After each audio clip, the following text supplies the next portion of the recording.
soon.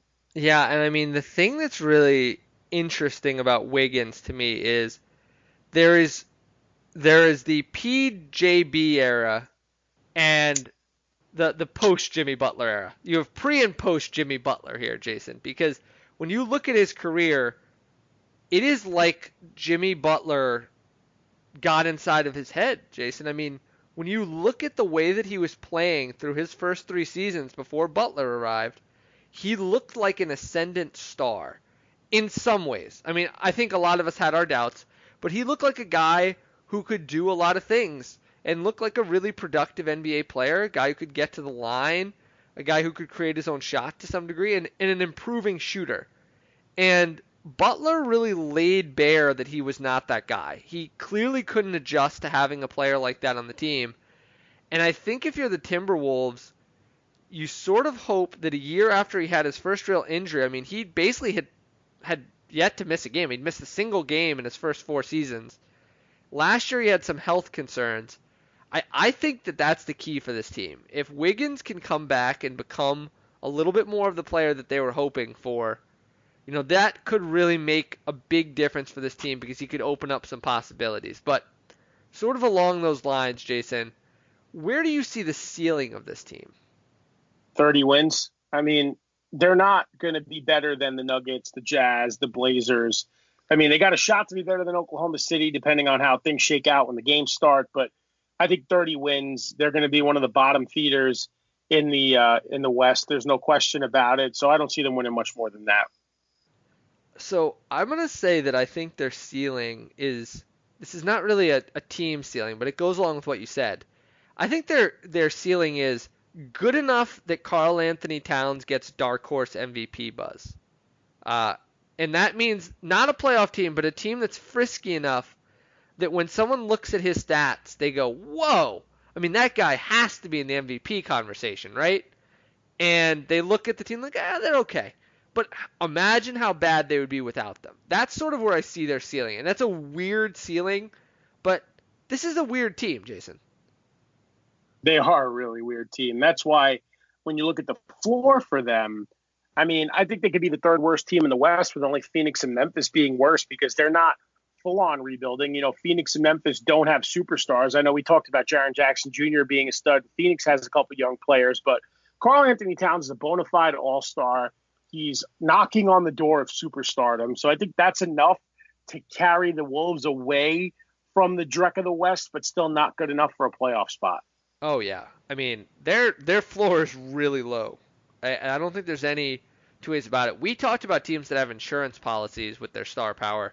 If Carl Anthony Towns goes down, this is could be the worst team in the West, Jason. I mean that's not an exaggeration. The supporting cast around Towns is just not very good.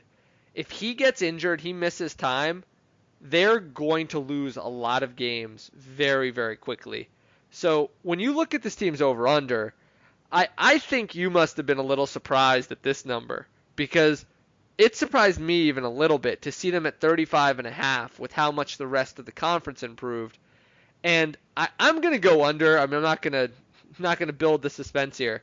I think we talked about the fact that I think that that's closer to their ceiling than their floor by a pretty good margin, 35 and a half. For them to win 36 games would be to match what they did a season ago, where they got partial season out of Jimmy Butler. They had an excellent season from Towns in a much weaker Western Conference. So it's just hard for me to look at this team and see 36 wins coming out. No, I mean, even if they reach their ceiling, I'm still betting the under. The West is too damn good. I think we're not going to see too many 55, 60 win teams in the conference in general, just because of how, Yeah. stacked and even a lot of these teams are. So if you're a betting person, definitely take the under on Minnesota. Yeah, I think I'm willing to say that I think this is our best bet out of the division. I feel like that is the the one to go with. If you're going to pick one bet out of this division, I would feel the most confident in the under for the Timberwolves. I have to say I was a little shocked to see it as high as it was. I mean, do you agree? Oh, 100%. Best bet for sure. All right. Well, I think that does it for this week. Thanks again to Pete, and we look forward to seeing you guys again next week where we're going to navigate back towards the Eastern Conference, and we're going to close that out, Jason, or do you want to hit the Pacific first? I think we said we were going to do Pacific next week and then end on the Atlantic just because of all the hype with the Nets and, had the fact that there could be 4 playoff teams in the Atlantic. So I know we're deviating away. We did East-West, East-West, and then we'll go West-East because it's baseline jumper. We do what we want, right? Happy podcast partner, happy life, Jason. That's the motto I go by. Why? Would you rather do the Atlantic next week?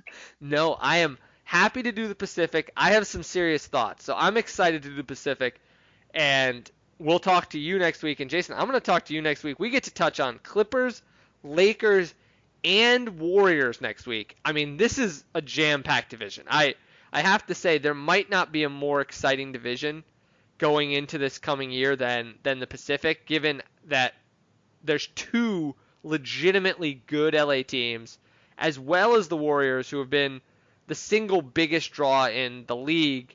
And, I mean, there's also, I guess, the Suns and the Kings, but mostly those first 3, Jason. Yeah, I mean, the Kings did spend a boatload of money. And if the Kings are spending money, then we're going to ask you to pay us in rate, subscriptions, and review, ratings, and reviewings. And Ben's going to go to school and learn how to not talk over me when his friends are on the show.